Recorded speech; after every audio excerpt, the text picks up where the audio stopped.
കർത്താവായ യേശു ക്രിസ്തുനാമത്തിൽ എല്ലാവർക്കും സ്നേഹം. നമുക്ക് ഇന്ന് ഒരുമിച്ച് ദൈവവചനം പഠിക്കുവാൻ വേണ്ടി സമയം വേർതിരിച്ചിരിക്കുന്നല്ലോ. We've been studying on the aspects of the cross and the death of the Lord Jesus Christ. And we've covered about 4 or 5 items that we have looked at over the last several weeks in terms of how different and unique the death of the Lord Jesus Christ is on the cross. We looked at the absurdity of the case that was brought against the Lord Jesus Christ. We saw the beautiful bonus that 2 people during their last moments on earth received as a result of the death of the Lord Jesus Christ. We saw the cry for clemency from the cross. Father, forgive them, for they do not know what they are doing. പിതാവേ, അവർ ചെയ്തത് എന്തെന്നറിയായികയാൽ അവരോട് ക്ഷമിക്കണമേ എന്നുള്ള കരച്ചിൽ, ഒരു ക്ഷമാപണമായ കരച്ചിൽ അല്ലെങ്കിൽ ഒരു മാനസാന്തരത്തിൻ്റെ കരച്ചിൽ നമുക്ക് ക്രൂഷ്യൽ കാണുവാൻ സാധിച്ചു. Then we looked at the deposit we receive from the Lord Jesus Christ as on the cross. നമുക്ക് ലഭിച്ച ഒരു വലിയ നിക്ഷേപത്തെക്കുറിച്ച് നമുക്ക് ചിന്തിക്കുവാനിടയായി. And last time we looked at the exclusive exceptionalism or the exclusivity of the Lord Jesus Christ as the body was broken. ക്രിസ്തുവിൻ്റെ ശരീരം നമുക്ക് വേണ്ടി നുറുക്കപ്പെട്ടപ്പോൾ അതിലുണ്ടായ പ്രത്യേകതയാണ് നമ്മൾ കഴിഞ്ഞ പ്രാവശ്യം ചിന്തിക്കുവാൻ ഇടയായത്. ഇന്നത്തെ നമ്മുടെ ചിന്തയ്ക്ക് വേണ്ടി റോമാലേഖനം 7-ാം അധ്യായം അതിൻ്റെ 24-ാം വാക്യം നമുക്ക് വായിക്കാം. Romans chapter 7 and verse 24.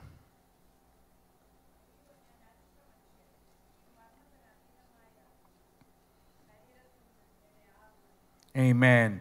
O wretched man that I am, who will deliver me from this body of death? Another translation, it says, O wretched man that I am, who will give me freedom from this body which is destined for death?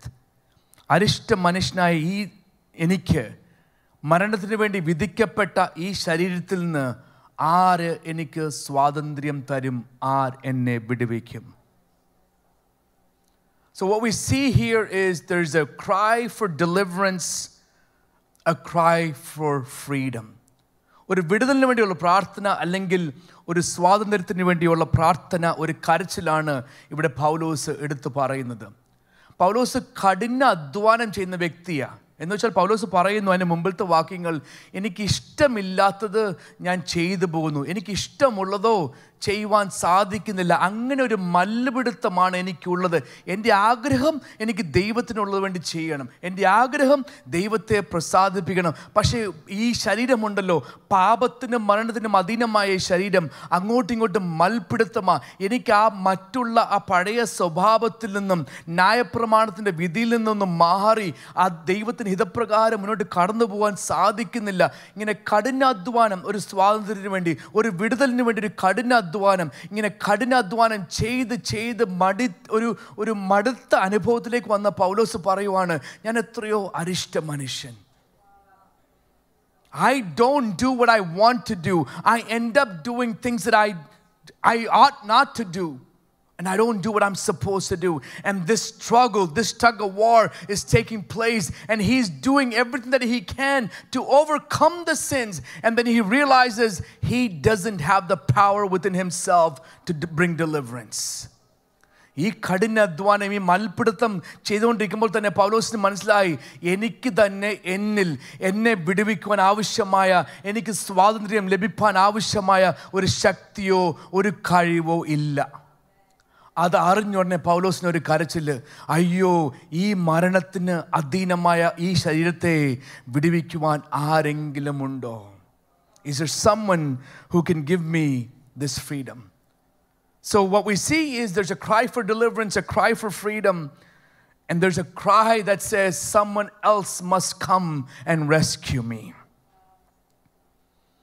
പക്ഷേ നമ്മുടെ സുവിശേഷത്തിൻ്റെ മനോഹരത്വം എന്ന് പറയുമ്പോൾ, the beauty of our gospel, even before Paul cried this prayer, the Heavenly Father gave us a solution for our freedom.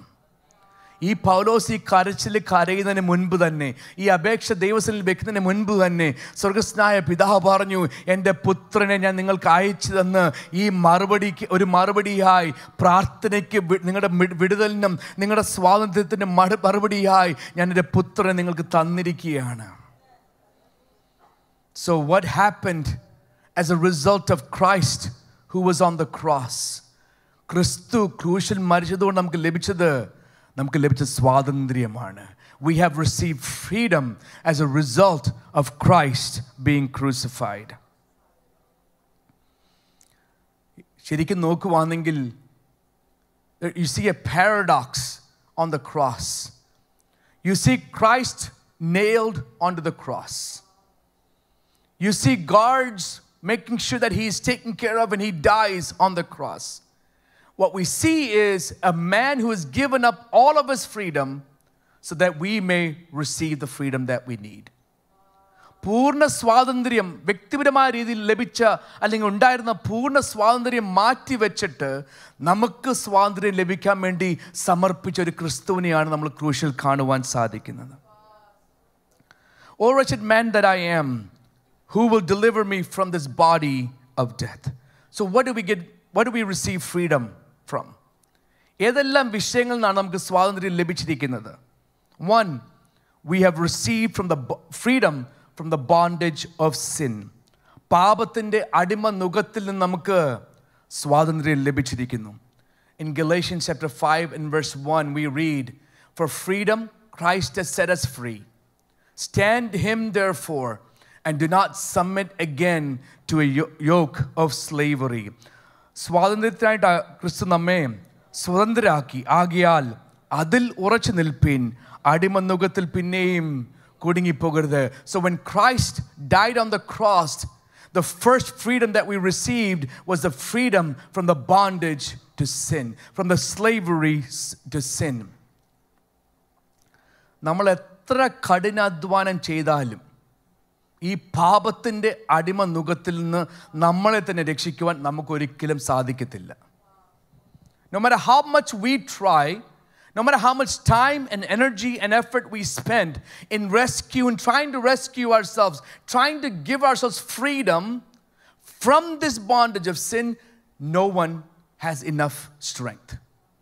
No one has enough abilities. No one has enough knowledge. No one has anything that can do to help us to be rescued from the bondage of sin. What did Christ do? He said, "I will take care of it." He died on the cross. He set us free. Or you could say, he gave us the gift of freedom. നമ്മൾ വേറൊരു രീതിയിൽ ചിന്തിച്ചാൽ ക്രിസ്തു നമുക്ക് സ്വാതന്ത്ര്യം എന്നൊരു ദാനം കൂടെ നമുക്ക് ആ ക്രൂശിൽ കൂടെ തന്നു. He gifted us freedom so that we're no longer slaves to the sin that we have. So what do we do? ഈ വാക്യം പറഞ്ഞ് നമ്മൾ എന്ത് ചെയ്യണം? അവിടെ തന്നെ നിൽക്കണം നമ്മൾ. We should stand in the freedom that God has set us free for. ദൈവം നമ്മളെ എങ്ങനെയോ സ്വാതന്ത്ര്യമാക്കിയോ അല്ലെങ്കിൽ എന്ത് സ്വാതന്ത്ര്യം തന്നോ അവിടെ തന്നെ നമ്മൾ നിലനിൽക്കണം. നമ്മൾ തിരിഞ്ഞ് മാറിപ്പോയി വീണ്ടും പാപത്തിൻ്റെ അടിമ നുകത്തിൽ നമ്മൾ അകപ്പെടാതിരിക്കുവാൻ ക്രിസ്തു നമുക്ക് തന്ന ദാനത്തിൽ നമ്മൾ ഉറച്ചു നിൽക്കണം. We must stand firm in the freedom that God has given us so that we will not go back to the old lifestyle, the old character, the old man, and still be slaves to the sin that always conquered us. What are some of these old sins that might make us slaves again? ഒരു പക്ഷേ നമ്മളെ വീണ്ടും അടിമയാക്കുന്ന എന്താണ് പഴയ സ്വഭാവങ്ങൾ? കൊലോസ്യ ലേഖനത്തിൽ 3-ാം അധ്യായത്തിൽ വായിച്ചാൽ നല്ലൊരു പട്ടിക പൗലോസ് അവിടെ തന്നിട്ടുണ്ട്.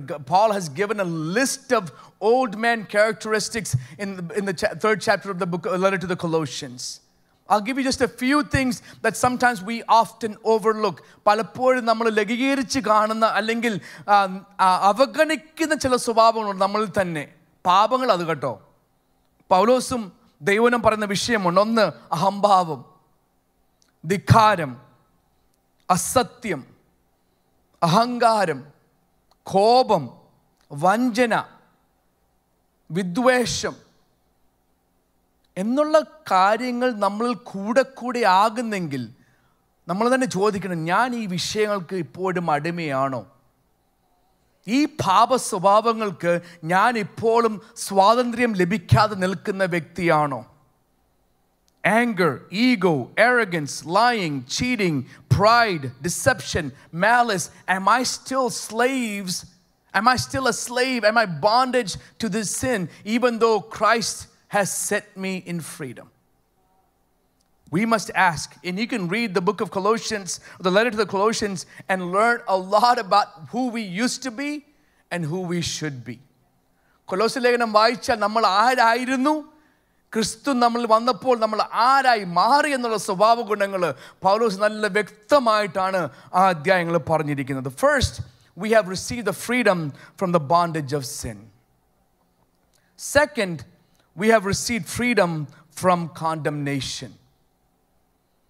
റോമാലേഖനം 8-ാം അധ്യായത്തിന്റെ ആദ്യത്തെ വാക്യം നമ്മളിങ്ങനെ വായിക്കുന്നു, അതുകൊണ്ട് ഇപ്പോൾ ക്രിസ്തുയേശുവിലുള്ളവർക്ക് ഒരു ശിക്ഷാവിധിയുമില്ല.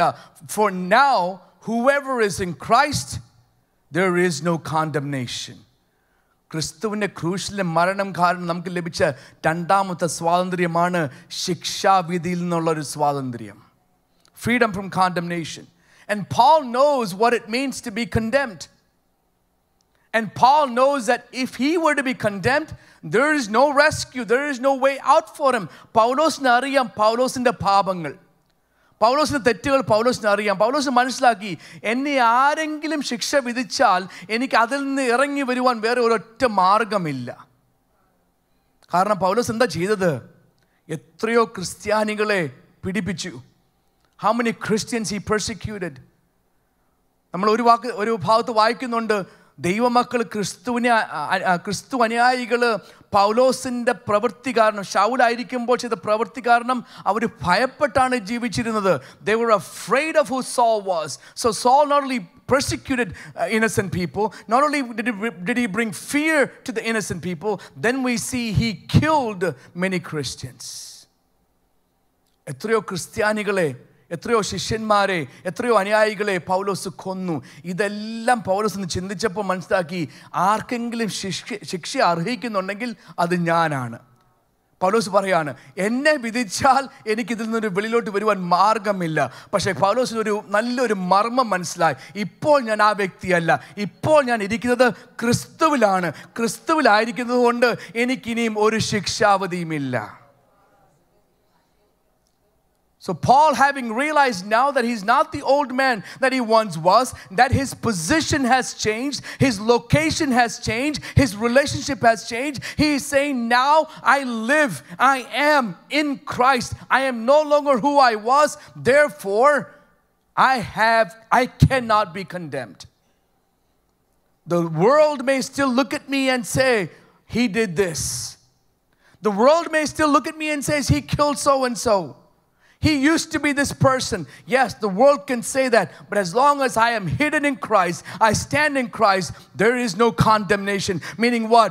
God will not condemn me because I'm not standing in my own righteousness. I am standing in the righteousness of the Lord Jesus Christ. Notice Paul doesn't say there is nothing that deserves condemnation. പൗലോസ് പറഞ്ഞില്ല അവരിൽ ശിക്ഷാവിധിക്ക് അർഹമായ ഒന്നുമില്ലെന്നല്ല പൗലോസ് പറഞ്ഞത്. കാരണം അങ്ങനെ പറയുമായിരുന്നെങ്കിൽ നമുക്കെല്ലാം ശിക്ഷാവിധിക്ക് അർഹമായതേ ഉള്ളൂ. Paul doesn't say that there is nothing deserving of condemnation, because if I were to take an evaluation of my weekly activities, the number of times I thought the wrong things, or looked at the wrong things, or said the wrong things, used the wrong words, any one of those things is enough for me to deserve condemnation. So Paul doesn't say there's nothing deserving of condemnation. He says there is no condemnation. അതുകൊണ്ട് ഇപ്പോൾ ക്രിസ്തുവിലുള്ളവർക്ക് ശിക്ഷാവിധിക്ക് അർഹമായ ഒന്നുമല്ല എന്നല്ല, ശിക്ഷാവിധി ഇല്ല. It's a guarantee. It's a beautiful privilege that God has given us. പക്ഷെ നമ്മൾ മനസ്സിലാക്കണം, ഇത് നമ്മുടെ സ്വന്തം നീതിയാൽ ലഭിച്ച ഒരു സ്വാതന്ത്ര്യമല്ല. This is not a freedom that we have received by our own righteousness. In Philippians chapter 4 and verse 9, it says, not having my own righteousness, which is from the law, but that which is through faith in Christ, the righteousness which is from God by faith. ഞാൻ ക്രിസ്തുവിനെ നേടേണ്ടതിന് ന്യായപ്രമാണത്തിൽ നിന്നുള്ള എൻ്റെ സ്വന്തം നീതിയല്ല, ക്രിസ്തുവിലുള്ള വിശ്വാസം മൂലം ദൈവം വിശ്വസിക്കുന്നവർക്ക് നൽകുന്ന നീതി തന്നെ ലഭിച്ചു.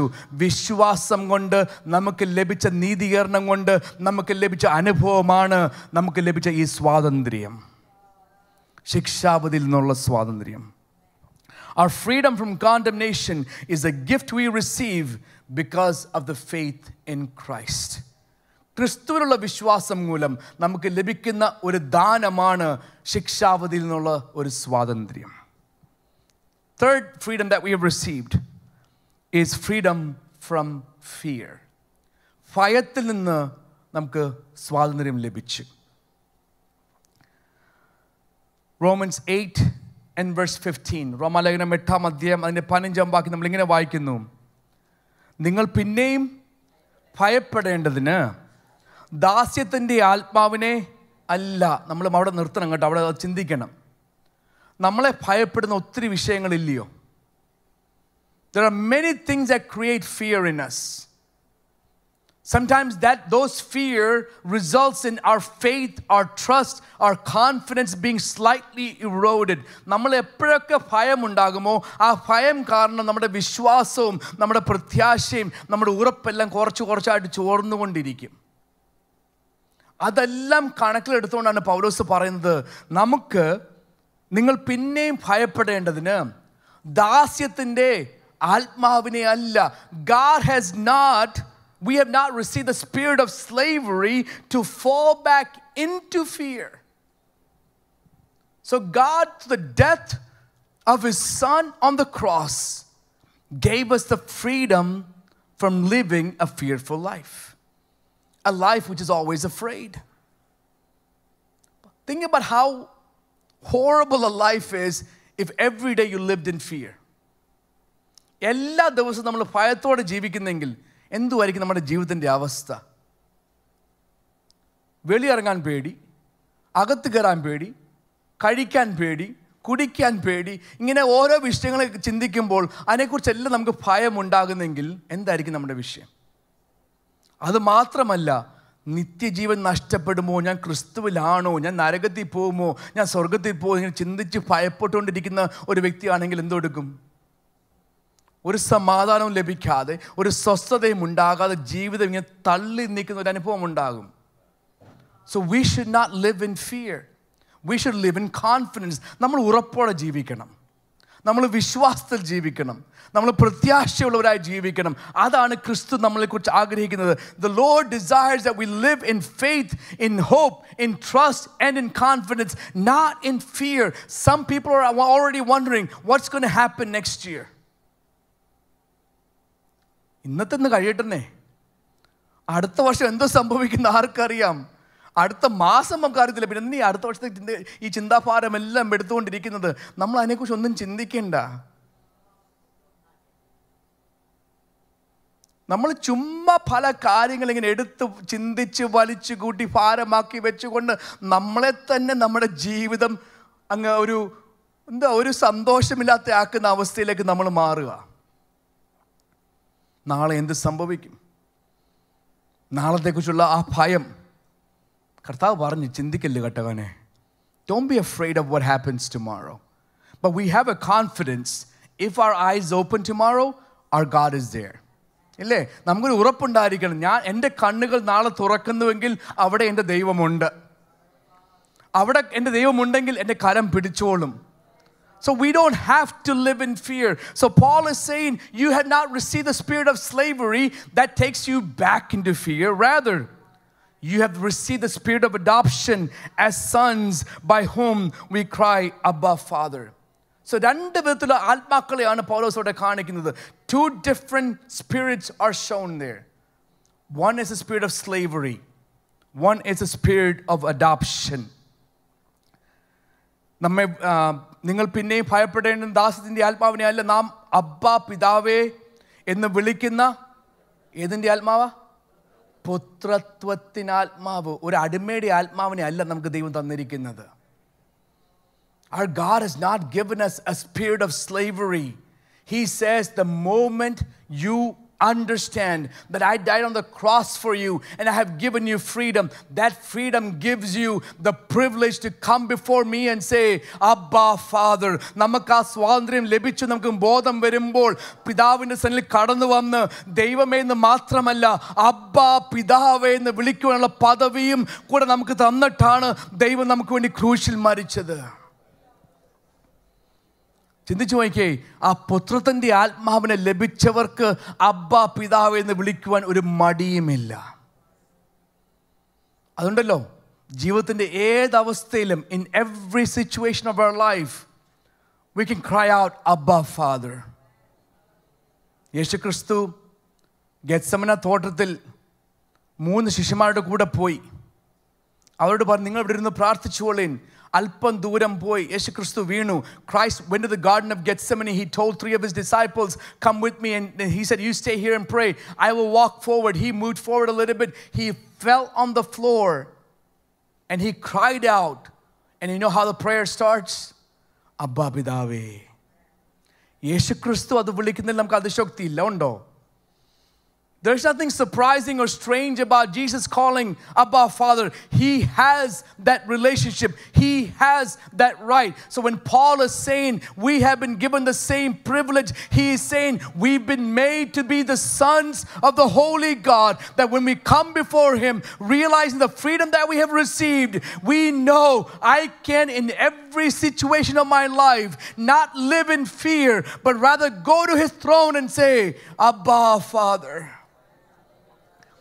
എൻ്റെ ജീവിതത്തിൻ്റെ ഏതവസ്ഥയിലും ഭയപ്പെട്ട് മാറി ഒതുങ്ങിയിരിക്കുന്നതിന് പകരം എൻ്റെ പിതാവേ അബ്ബ പിതാവേ എന്ന് വിളിക്കുവാൻ ദൈവം നമുക്ക് പദവി തന്നിട്ടുണ്ട്. അതിനുള്ള സ്വാതന്ത്ര്യവും കർത്താവ് നമുക്ക് തന്നിട്ടുണ്ട്.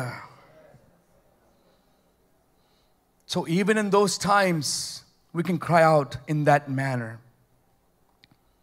That's the freedom that we receive from fear. Fourthly, we receive the freedom from the power of darkness. അന്ധകാരത്തിൻ്റെ അധികാരത്തിൽ നമുക്ക് സ്വാതന്ത്ര്യം ലഭിച്ചിരിക്കുന്നു. കൊലോസ്യ ലേഖനം 1-ാം അധ്യായം അതിൻ്റെ 13-ാം വാക്യം എന്ന് വായിക്കാം. Colossians chapter 1 and verse 13.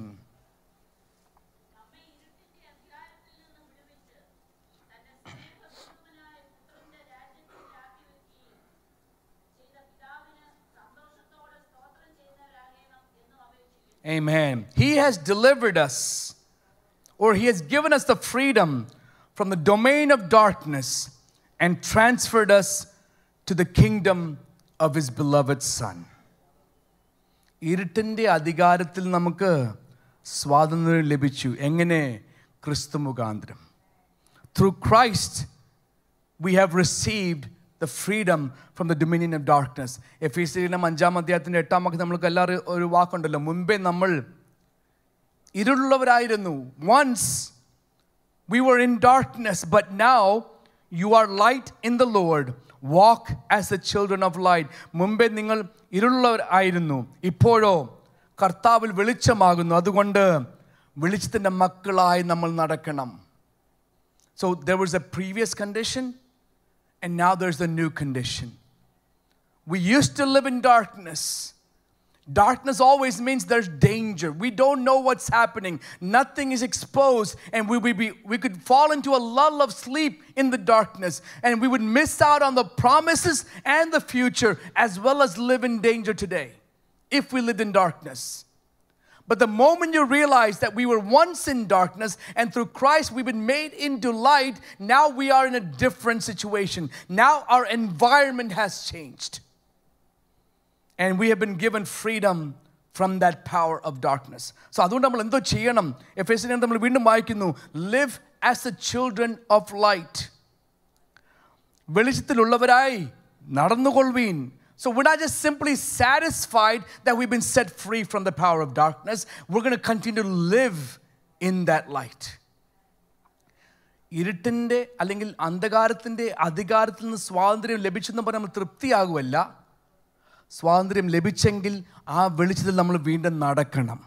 വീണ്ടും മാറിപ്പോകൽ ഇരുട്ടിലേക്ക്. നമ്മൾ തുടർമാനം അവിടെ ആയിരിക്കണം. Secondly, Ephesians says, do what is pleasing to the Lord. കർത്താവിന് പ്രസാദമായത് എന്തെന്ന് പരിശോധിച്ച് അത് മാത്രമേ നമ്മൾ ചെയ്യാമുള്ളൂ. Whatever is pleasing to the Lord, we do that. Who does that? Someone who has received freedom from the power of darkness. മൂന്നാമതായി പറയുന്നു, have no fellowship with the unfruitful works of darkness, but rather expose them. ഇരുട്ടിൻ്റെ നിഷ്ഫല പ്രവൃത്തികളിൽ കൂട്ടാളികളാകരുത്, അവയെ ശാസിക്കുക അത്ര വേണ്ടത്. നമുക്ക് അവിടെ കൂട്ടായ്മ ഇല്ലെന്ന് മാത്രമല്ല, അതിൽ നിന്ന് മാറി നമ്മൾ പൂർണ്ണമായ ഒരു വ്യതിയാനമുണ്ടായിട്ട് അതിനെ ശാസിച്ച് മാറ്റി ക്രിസ്തു നമുക്കെന്ന വെളിച്ചത്തിൽ നമ്മൾ നടക്കുവാൻ നമുക്ക് ദൃഢമായ ഒരു ഉറപ്പുള്ള ഒരു തീരുമാനമുണ്ടായിരിക്കണം. So those are things that we do if we have received the power of if we receive freedom from the power of darkness. പക്ഷെ അത് മാത്രമല്ല, പത്രോസിൻ്റെ ലേഖനത്തിൽ പത്രോസ് പറഞ്ഞു, നിങ്ങളോ അന്ധകാരത്തിൽ നിന്ന് തൻ്റെ അത്ഭുത പ്രകാശത്തിലേക്ക് നിങ്ങളെ വിളിച്ചവൻ്റെ സൽഗുണങ്ങളെ നമ്മൾ എന്ത് ചെയ്യണം? സൽഗുണങ്ങൾ എന്ത് ചെയ്യണം? So we're not only satisfied just with the freedom, we start to walk in the freedom.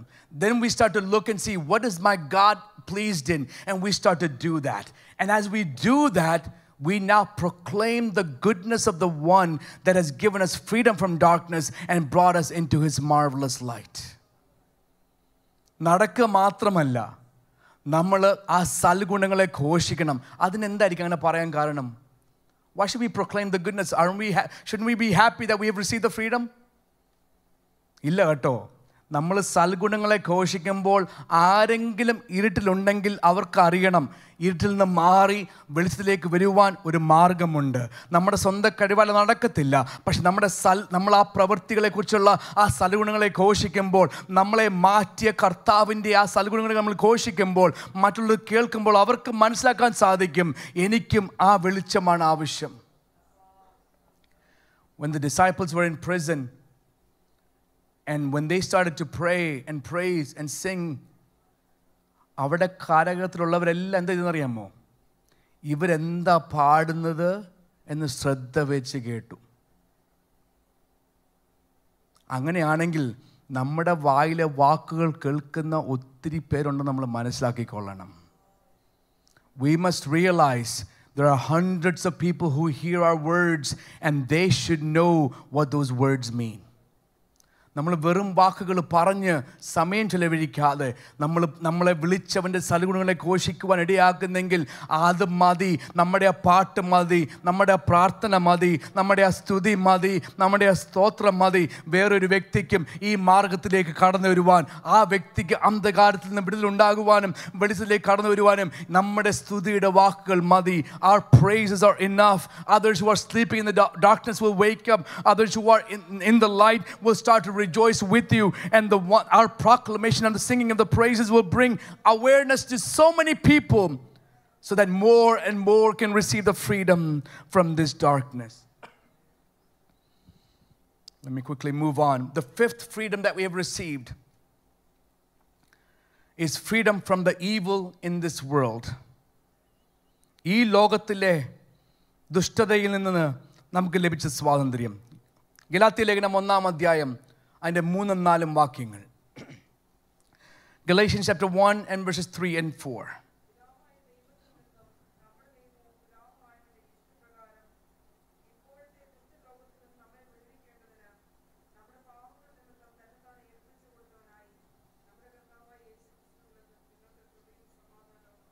Amen.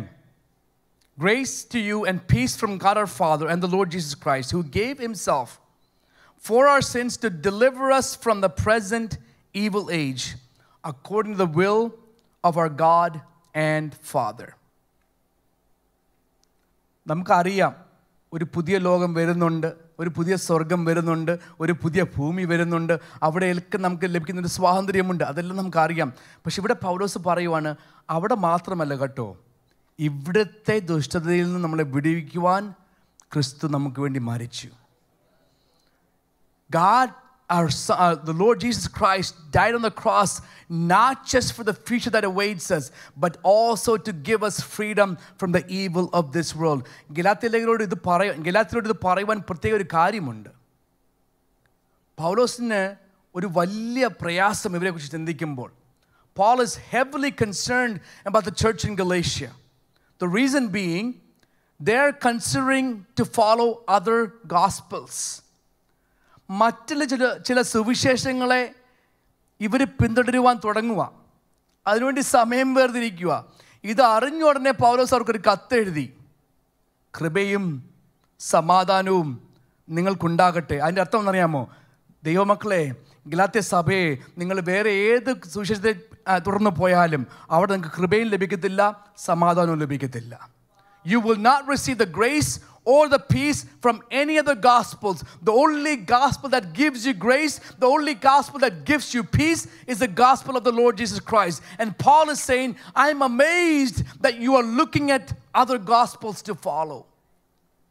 So knowing that, he says, having given them that benediction, having given them that assurance that grace and peace only comes from the gospel of the Lord Jesus Christ, then he says, that same gospel gives us the freedom that we need from the evil of this world.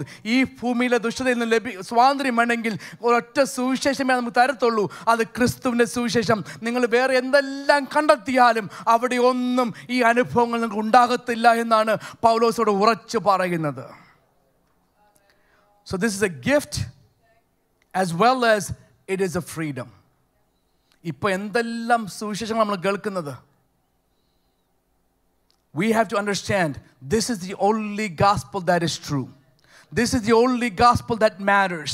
അതുകൊണ്ടാണ് പൗലോസ് പറഞ്ഞത്, ഞങ്ങളോ സ്വർഗത്തിൽ നിന്ന് ദൂതന്മാർ വന്നോ വേറെ എന്തെങ്കിലും നിങ്ങൾ പറഞ്ഞാൽ ക്രിസ്തു എന്ന ദൈവത്തെക്കുറിച്ചല്ലാതെ വേറെ എന്ത് സുവിശേഷം പറഞ്ഞാലും നിങ്ങൾ അതിൽ നിന്ന് മാറിപ്പോകണം, അതിനെ ത്യജിച്ച് കളയണം. നമുക്ക് എന്തെല്ലാം പ്രസംഗം കേട്ടാലും എത്ര മണിക്കൂർ ഒരു വ്യക്തി സംസാരിച്ചാലും ഈ ബൈബിളിൻ്റെ അടിസ്ഥാനത്തിൽ അല്ല എങ്കിൽ അതിൽ നിന്ന് മാറിപ്പോകുവാൻ നമുക്കൊരു ധൈര്യവും ഉറപ്പും ഉണ്ടായിരിക്കണം. കാരണം അവിടെ ഒന്നും കൃപയോ സമാധാനമോ സ്വാതന്ത്ര്യമോ ലഭിക്കത്തില്ല. We will not receive the grace or the peace or the freedom in any other gospel. And the sixth freedom that we have received is a freedom from guilt and shame. കുറ്റബോധത്തിൽ നിന്നും നിന്ന അല്ലെങ്കിൽ ലജ്ജയിൽ നിന്നും നമുക്ക് ലഭിച്ച സ്വാതന്ത്ര്യം. Romans chapter 10 and verse 11 it says, അവനിൽ വിശ്വസിക്കുന്ന ഒരുത്തനും ലജ്ജിച്ചു പോകുകയില്ല എന്ന് തിരുവെഴുത്തിൽ അരുളി ചെയ്തിരിക്കുന്നുവല്ലോ. Romans 10:11 says, for the scripture says, everyone who believes in him will not be put to shame. The fact that we can believe that Christ died on the cross for my sins is enough for my shame and for my guilt to be completely removed. ചിന്തിച്ചു നോക്കിയാൽ എത്രയോ ഒരു ലളിതമായ കാര്യമാണ്. നമുക്ക് വിശ്വാസം മതി നമ്മുടെ കുറ്റബോധവും നമ്മുടെ ലജ്ജയും മാറുവാൻ. വേറെ ഒരു പ്രവൃത്തിയും ചെയ്യണ്ട. അവനിൽ വിശ്വസിക്കുന്ന ഒരു നാളും ലജ്ജിച്ചു പോകുകയില്ല. The one who believes in him will never be put to shame. That's a simple condition that God has given us for us to receive freedom from guilt and shame. And Romans gives that simple recipe. ആരെങ്കിലും ഏറ്റു പറയുമ്പോൾ അവർക്ക് രക്ഷ പ്രാപിക്കും, ആരെങ്കിലും വിശ്വസിക്കുന്നവർക്ക് നീതി പ്രാപിക്കും. And in that person, whoever believes and confesses, that results in salvation. Whoever believes results in justification. And for such a person, there is no more guilt, there is no more shame. അതുകൊണ്ടാണ് നമ്മളെല്ലാവരും ഒരു പുതിയ ആൾക്കാരെ കാണുമ്പോൾ സുവിശേഷം പറയുമ്പോൾ നമ്മളെല്ലാവരും പറയേണ്ട ഒരു ആവശ്യമുണ്ട്. We must say this statement, this verse to everybody who we share the gospel to. The one who confesses with his mouth that Jesus Christ is Lord. യേശുവിനെ കർത്താവെന്ന് വായ് കൊണ്ട് ഏറ്റു പറയണം. എന്തോ സംഭവിക്കും? രക്ഷ പ്രാപിക്കും. രണ്ടാമതായി ദൈവം അവനെ മരിച്ചവരിൽ നിന്ന് ഉയർത്തെഴുന്നേൽപ്പിച്ചു. അതും നമ്മൾ പറയണം, അത് നമ്മൾ വിശ്വസിക്കണം. അപ്പോൾ നമുക്ക് നീതി ലഭിച്ചു. ആ വിശ്വാസവും ആ നീതീകരണവും മതി നമ്മുടെ കുറ്റബോധം മാറുവാനും നമ്മുടെ ലജ്ജ മാറുവാനും. That's how we receive freedom from guilt and shame. And lastly, freedom from the fear of death and death itself. മരണഭയവും മരണത്തിൽ നിന്നും നമുക്ക് ലഭിച്ച സ്വാതന്ത്ര്യം ക്രിസ്തു ക്രൂശിൽ മരിക്കപ്പെട്ടപ്പോൾ. റോമാലേഖനം 6-ാം അധ്യായം അതിൻ്റെ 22-ാം വാക്യം നമുക്കൊന്ന് വായിക്കാം. Romans chapter 6 and verse 22.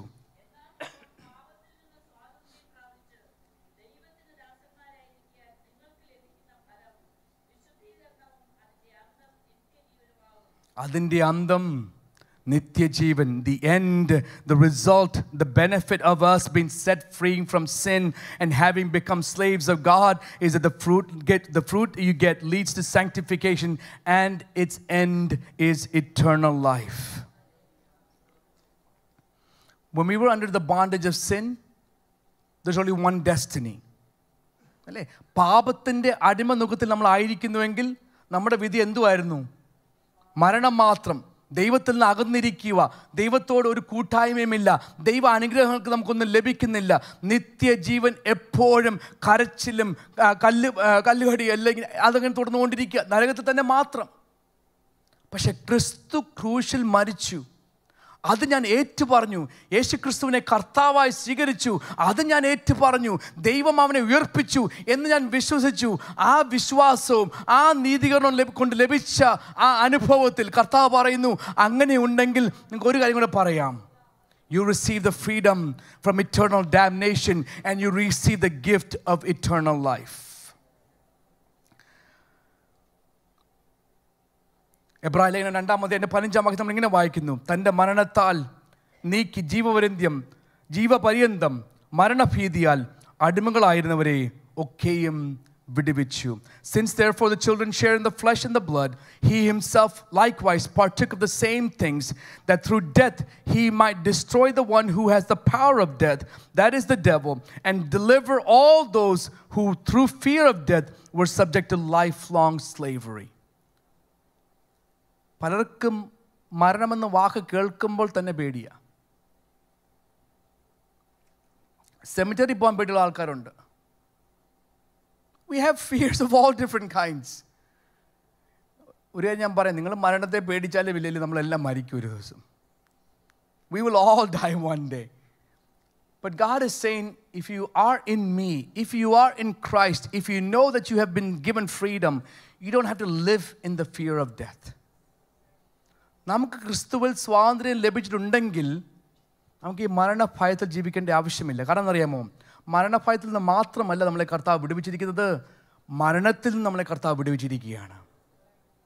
When Billy Graham died, the statement that he said became very famous. I haven't died, I just changed my address. I just went from this world to my permanent home with the Heavenly Father. That's all that's happened to me. When we have that assurance, when we have that perspective, we don't have to live in the fear of death because our death has been defeated already. നമ്മുടെ കർത്താവ് മരണത്തെ ജയിച്ചു, നമ്മുടെ കർത്താവ് കല്ലറയെ ജയിച്ചു. നമ്മളെ ഒരു മരണവും ഇനി വെച്ചുകൊണ്ടിരിക്കത്തില്ല, പിടിച്ചുകൊണ്ടിരിക്കത്തില്ല. അതിനെല്ലാം നമുക്ക് സ്വാതന്ത്ര്യം നൽകാൻ വേണ്ടിയാണ് കർത്താവ് ക്രൂശിൽ വേണ്ടി നമുക്ക് മരിച്ചത്. പൗലോസ് നമ്മൾ ആദ്യം വായിച്ച വാക്യത്തിൽ ഇങ്ങനെ പറയുന്നു, Romans chapter 7 verse 24, O wretched man that I am, who will give me freedom from this body of death, who will set me free. അയ്യോ, ഞാൻ അരിഷ്ട മനുഷ്യൻ, ഈ മരണത്തിന് അതീതമായ ശരീരത്തിൽ നിന്നെ ആർ വിടുവിക്കും, എന്നെ സ്വാതന്ത്ര്യനാക്കും. അടുത്ത വാചകത്തിൻ്റെ അടുത്ത വാക്യത്തിൻ്റെ ആരംഭഭാഗം പൗലോസ് പറയുന്നു, I thank God through the Lord Jesus Christ. ഞാൻ ക്രിസ്തുവിൽ കൂടെ ദൈവത്തിന് നന്ദിയും സ്തുതിയും സ്തോത്രം സമർപ്പിക്കുന്നു. Paul realized, പൗലോസിന് കാര്യം മനസ്സിലായി, my body was a slave to sin, but God has given me the freedom. Paul realized my body was condemned, my flesh was condemned, but God has given me freedom. I used to live in fear. This body lives in fear. Paul says, I've been set free. And not only that, I have been given the privilege to call Abba Father. This body lived in darkness with uncertainty, doubt, and unbelief. Now God has set me free from darkness. He pulled me into His marvelous light. This body was surrounded by the evil of this world, but Jesus has set me free from the evil of this world. This body was full of guilt and shame. Jesus has set me free from the guilt and shame. This body was afraid to die and was afraid of death itself, but Jesus has set me free from death. Not only that, He has given me eternal life. നമുക്ക് നിത്യജീവൻ എന്ന കർത്താവിനെ മരണഭയത്തിൽ നിന്നും മരണത്തിൽ നിന്നും നമുക്ക് സ്വാതന്ത്ര്യം ലഭിച്ച് തന്ന കർത്താവിനെ നമ്മൾ ഇന്ന് പകൽക്കാലം സ്തുതിക്കുവാനും ആരാധിപ്പാനും കടന്നു പോവുകയാണ്.